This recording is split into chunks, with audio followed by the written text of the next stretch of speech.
everyone, happy Specials Day. In this video we are going to be making a Polaroid landscape.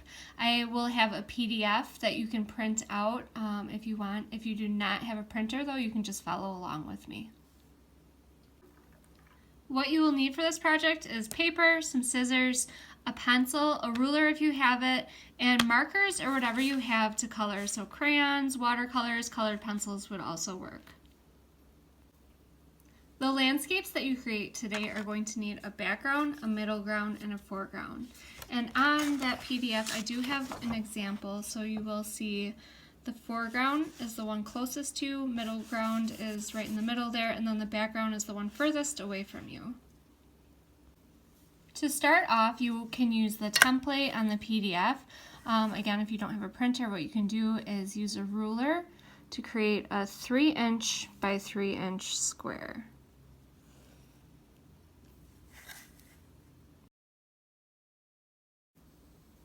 I have my 3" by 3" square. Again, if you don't have a ruler, you can kind of just make the best square possible. But my next step is going to be creating a scene that has my foreground, middle ground, and background.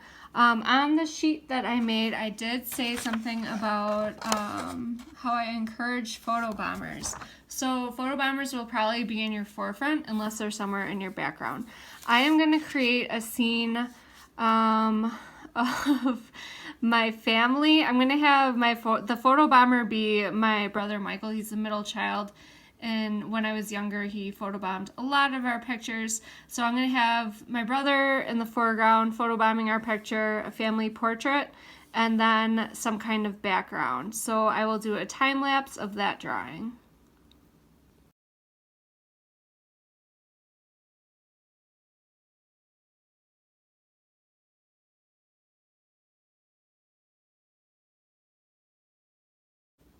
When you are done with your drawing and you have your foreground, your middle ground, and your background, what you are going to do is color it with anything that you have at home. I'm going to use markers for this one.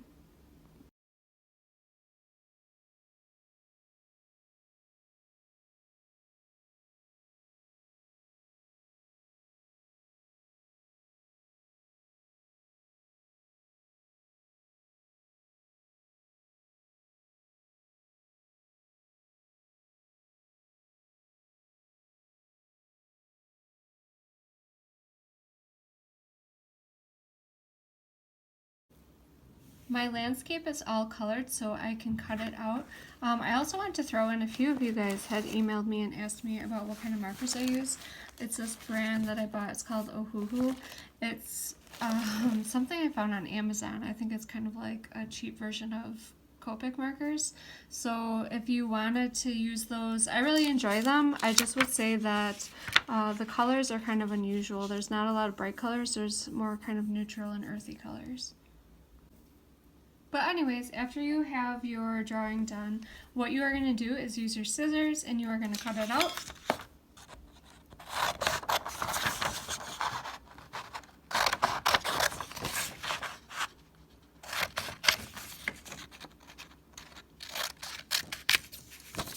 So that you have your square.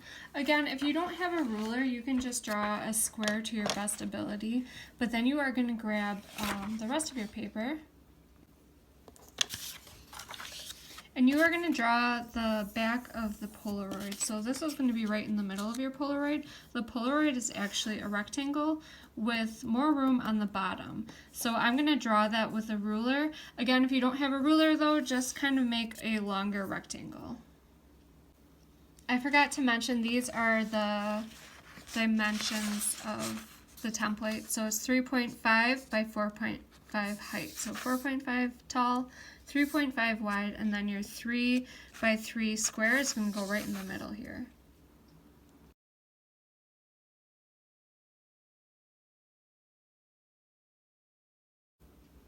Now that you have the rectangular background for your Polaroid, you are going to take the square that you made and turn it over. Put whatever glue you have, so I'm going to use a glue stick, but if you have white glue that would be fine too. And just cover that back there. Now what I'm going to do is I am going to center it horizontally, but in terms of vertically, I'm going to put it more towards the top. So just like this, it's going to be even on both of these sides, but this side is going to have a little more weight or width to it.